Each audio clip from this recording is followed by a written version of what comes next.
Hey guys, I hope you're doing really well.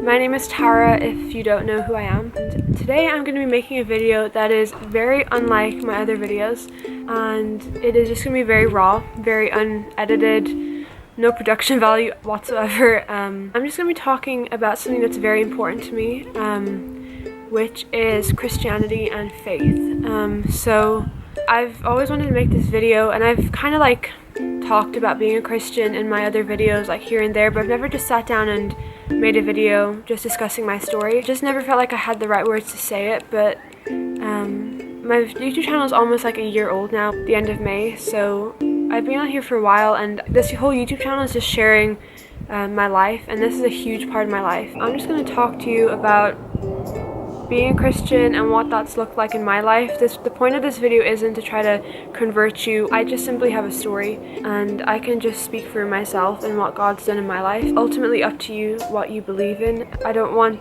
you to come away from this video feeling triggered that I'm trying to convert you. My dog is looking at me. I think it's interesting to hear what other people have to say about what they believe in.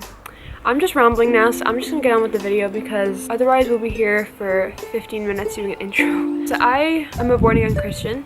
If you don't know what that means, without getting into too much, I simply believe, number one, the Bible is God's word, and number two, that Jesus Christ died for my sins, and because of that, I can have a relationship with God.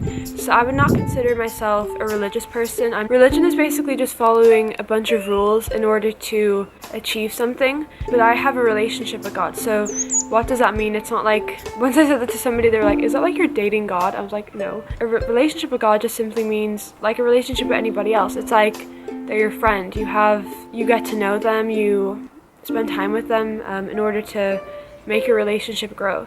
My dad is a pastor, and my mom is also really involved in church and ministry. Ministry is just helping out in the church and stuff like that. That's all that means. Since I was born, I've always gone to church. Every Sunday my parents raised me in a Christian household with Christian morals. They never forced God onto me, so they were always very open that if I came to them and said, I don't believe in God, they wouldn't throw me out of the house or whatever. They would just love me just the same, which I'm so grateful for, because I know a lot of times people try to force things upon people, and that's not how things should be done. When I was younger, obviously you're very innocent, and you just think whatever your parents say is true. As you grow up, and as I became 9, 10, 11, 12, you start to realize that not everybody is a Christian. Wow, shocker.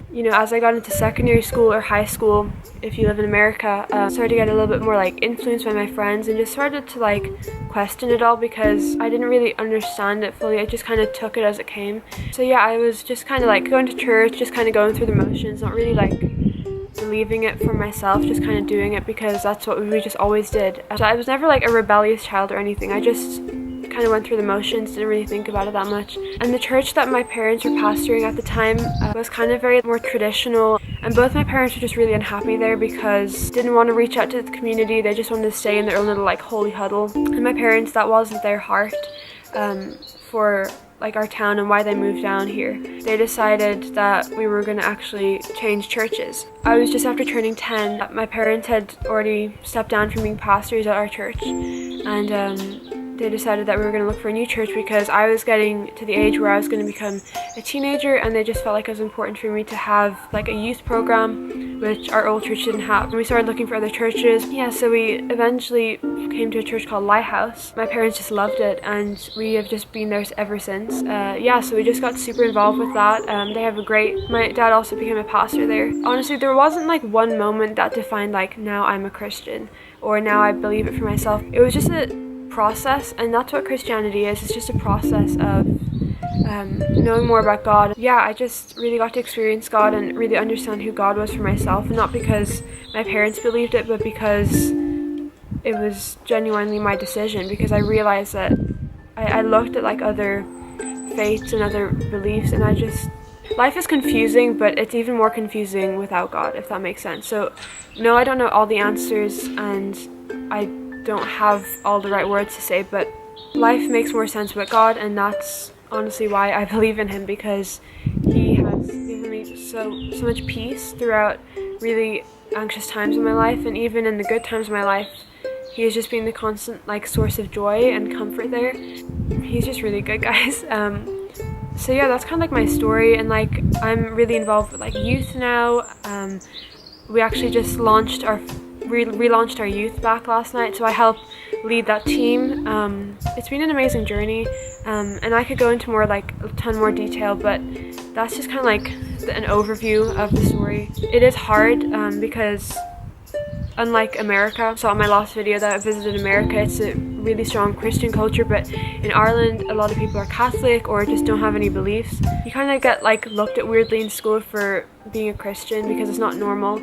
I've just learned to really like grow what I believe in and not to really care what other people think, because at the end of the day it's not about what other people think, it's about what your testimony is and what you have experienced in your own life, and nobody can ever take that away from you. There's been like highs and lows of my walk with God. You know, I've gone through times where I've doubted God, you know, doubted his existence, doubted if he was actually there for me, but I always just come back to the place of what I experienced in all those summer camps and all of those times I was even just alone by myself in my room and just reading my Bible. I just, you know, felt the presence of God, and nobody can take that away from me, and I can't deny that that is what the truth is. So I'm gonna answer a few questions. I left like a thing on my Instagram story. The first question is how to have a strong faith in God. There is no simple answer to that, but the only thing I can say is that consistency is a huge thing. Some mornings you're gonna wake up and you're gonna be like this just sounds ridiculous. Like, why would I believe in there being a God? And those are genuine questions that I've had to ask myself sometimes. But you always have to come back to what it is you've experienced and how God has touched your life. Without that personal conviction, almost, you're never going to really get anywhere. Just like any other relationship, having faith and a relationship with God goes hand in hand. Spending time with him, reading the Bible for 5 minutes in the morning, just getting God's perspective on your day before you even start your day is such a huge thing in my life. And I find that if I go a few days without reading the Bible or reading devotionals, like trying to have a really good friendship with your best friend but not spending time with them or not making any effort. It's the exact same thing with God. So I think that out of having a good relationship with God comes a really strong faith to just be able to believe in God even when everything around you seems like it's going the wrong way. And even if you're not a Christian, God isn't scared of you asking him questions and saying, you know, God, I want to believe in you, but I'm so confused. He will bring the right people in your life or do something really cool in your life to help you, because ultimately he wants a relationship with you and he's always waiting there for you to basically invite him into your heart. If you have any friends that are Christians, to just get around them and start to talk to them, even just read the Bible for yourself. There's also an app called the Bible app by YouVersion. You can get on Android and Apple, and they have really, really good like reading plans. You can read the Bible in like 10 billion different versions. So that's a great way too. Always working on your relationship with him, because from that comes strong faith. Even though it's hard sometimes and you're like, God, I don't know why everything around me seems to be falling down, but I'm just going to believe that you're good because you are. It says that you are. I just dropped my phone. The second question is, can God make a rock so heavy he himself can't carry it? I'm going to go with an inconclusive on that answer, but I will do my research and get back to you ASAP. And the last thing I'm going to answer today is advice for being a Christian in secondary school. So during those years it is super hard because you're going through like a lot of changes and you're like, what the heck is happening? Everything is confusing, everything is changing, both physically and like relationally and everything. It's quite a crazy time, to be honest. I'm not going to sugarcoat it and say that it's easy, because it is definitely not. It's probably one of the hardest things you can do. Once you make it past being Christian secondary school, you can basically make it for the rest of your life. That's a joke. Consistency, like I said, just being in God's word and just surrounding yourself with people that believe in the same things as you. There is no easy answer, and it's not, I don't want to say it's impossible, but it's just really hard to be around company that is just not pushing you in the right direction. And that's not to say that you can't have friends that aren't Christians, because that's not what I'm saying. Oh, like the majority of my friends aren't Christians, and I love them dearly, but it's just, who are you allowing to speak into your life? Who are you allowing to be the voices that you listen to? Like, if you're in a situation where you don't have people in your life that are Christians, I'd really encourage you to get stuck into like a local church. There you can meet a bunch of amazing friends, and even if you don't have that, literally direct message me on Instagram and I will talk to you for hours on end if that's what it takes for you to feel a little bit more encouraged. But yeah, I guess being at Christian secondary school is so hard, and I am by no means perfect at it at all. I don't have all the answers, but stay planted in your local church. I think that people think that being a good Christian in secondary school or in high school is like telling every single one of your friends and every single person that you meet about Jesus, but honestly it's about building a friendship first and then getting opportunities to talk to them about God. A lot of people are like, whoa, if like the first thing you talk to them is like, I love Jesus and you should too. Don't do that. Don't be that person, because to be honest, not even Jesus did that. So if Jesus didn't do it, I don't know why we do it. But it's about building a relationship and being like Jesus to your friends, and from that they'll be like, whoa, this person has decided to stay pure until marriage. I wonder why she does that. And then you will get opportunities to tell your friends. You are a representative of God to your friends. I personally carry a huge weight on that. I don't think it means being perfect, but I just think it means that if I've decided that I've given my life to God and that I believe in Jesus and that he died for me, I'm going to do my very best to be a good example, especially for those that aren't Christian. And if I'm going through something, I'm going to talk to people who have the same beliefs as me, because I want to hear what they have to say above what people who don't believe in God and people who don't really live their life by Christian morals have to say. It's hard, but I think you can do it. I hope that answers your questions. Also, shout out to Prodigy Youth. Prodigy Youth is basically like a youth group that I help lead. It's part of like my church. It's our youth group, and we actually relaunched last night on April 5th, and it was just like an amazing time. So if you want to check them out too, that'd be pretty cool. You can follow us on Instagram, check out what's going on, and that's another like huge part of my life, so it'd be cool if you could like see that and see what's going on there. My friend runs a social media page and she was like, they wanted a shout out, so I gave it to them because I love our youth, and it's a pretty good time.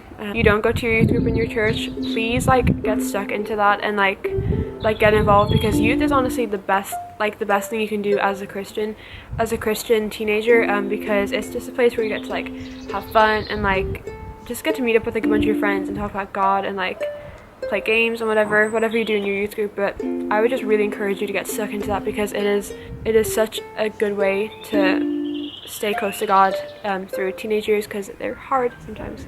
So I'm going to leave like a bunch of like links down below to like the Bible app, to my church's website, to my Instagram if you want to like DM me, talk to me in your life if you need any help. Leave some comments down below if you need to. I hope that this video makes sense. You learned something from it, or you just got to see sunny Ireland for like a few minutes. Either one of those is cool. I also just realized that I'm probably like squinting the entire time. You probably can't even see my eyes. Anyways, it's cool. I'd rather be squinting than in the rain. So that made no sense, but yeah. I think this is a sign that I need to end the video now. So thank you so much for watching, and I hope you have a great day. Bye guys.